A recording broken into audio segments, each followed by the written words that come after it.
হে WhatsApp everyone, আশা করি সবাই ভালো আছেন। নতুন লেটেস্ট একটা ভিডিও নিয়ে আপনাদের সামনে আবারও হাজির হয়েছি। তো আজকের এই ভিডিও সম্পর্কে জানতে পারবেন যে রেডমি নোট 13 4G ফোনের যে হাইপার ওএস আপডেট, ওকে, এই আপডেটটা দিবেন কি না, বা দিলে আপনার কি কি ধরনের সমস্যা হইতে পারে বা কি কি ধরনের প্রবলেম আপনার ফেস করতে পারেন, টোটালি এই ভিডিওতে দেখাই দিব। তো অবশ্যই যারা নতুন আছেন চ্যানেলটাতে, তারা চ্যানেলটা সাবস্ক্রাইব করে রাখবেন। ওকে, তো ফার্স্ট অফ অল আপনাদের দেখাই যে হাইপার ওএস আপডেটটা দিলে আপনার কি কি পরিবর্তন হবে।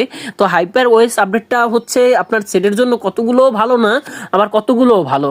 যেরকম ভালো না বললাম কেন, দেখেন আপনার ফোনটা যদি আপডেট দেন ভাইয়া, আপডেট দেওয়ার একটা মানে কন্ডিশন দরকার আছে।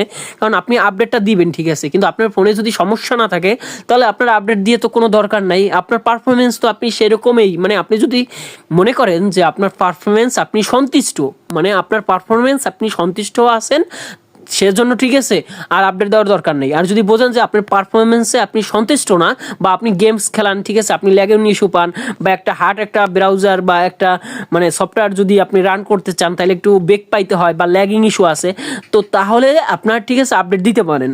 ওকে, আর যদি মনে করেন যে ভাইয়া আমার ফোনে তো কোনো প্রবলেম নাই, তাহলে আমি আপডেট দিব না, আপনার আপডেট দেওয়ার কোনো দরকার নাই ভাইয়া, একদম লিগ্যাল কথা, কোনো দরকার নাই।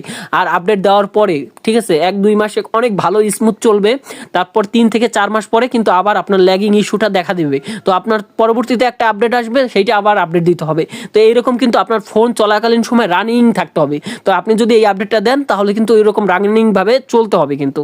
তো এখন আপনি চিন্তা করেন যে ভাই আপডেট দিবেন কিনা, আমি আপনাকে বলেই দিলাম। ওকে, তো এই আপডেটটা দেওয়ার পরে আর একটা আপডেট আমাদের ছিল, আমি একটা স্ক্রিনশট দিয়ে রাখছিলাম। তো যখন আপনি ফোনটা নতুন ক্রয় করছিলেন তখন আপডেটটা ছিল 324 MBর একটা আপডেট। এই আপডেটটা দেওয়ার পর অনেক ধরনের ক্যামেরা অনেক ইস্যু ছিল ঠিক আছে, ক্যামেরায় ধরেন 3 সেকেন্ড পর, মানে ক্যামেরা করলে 3 সেকেন্ড পরেই কিনা বের করে দিত। তো এই প্রবলেমগুলো হইতো। তো এখন কিন্তু আর এই প্রবলেমগুলো এখন আর হয় না ওই আপডেটটা দেওয়ার পরে। তো একবারে খুব ফুল ফ্রেশভাবে এখন ফোনটা স্মুথলিভাবেই চলতেছে। আর আপডেট দেওয়ার পরে আসলে ব্যাটারি ব্যাকআপের কথা যদি বলি, তো 100% চার্জ দিছিলাম, তাতে 4 আওয়ার্স 25 মিনিট ব্যবহার করছি। মানে আমার 34 মিনিটে আমি আপনার প্রায় 4.5 ঘন্টারও প্লাস আমি ব্যবহার করছি। আরও আপনারা ক্লিয়ার হয়ে যাবেন যদি আপনার ডিজিটাল ওয়েল বেলিংয়ে যাই, তাহলে আপনারা আরও ক্লিয়ার হয়ে যাবেন। তো এখানে দেখেন 4 ঘন্টা 9 মিনিট আর কি ব্যবহার করছি আপনার 100% চার্জ দিয়ে। তো এতে আমি ব্যবহার করছি 1 ঘন্টা 21 মিনিট হচ্ছে আপনার লাইট ব্যবহার করছি, হোয়াটসঅ্যাপ, মেসেঞ্জার, ক্রোম। ওকে, তো আসলে স্মুথ ব্যাপারে যদি বলি, স্মুথ আগে থেকে অনেক স্মুথ পাবেন আপডেট দেওয়ার পরে।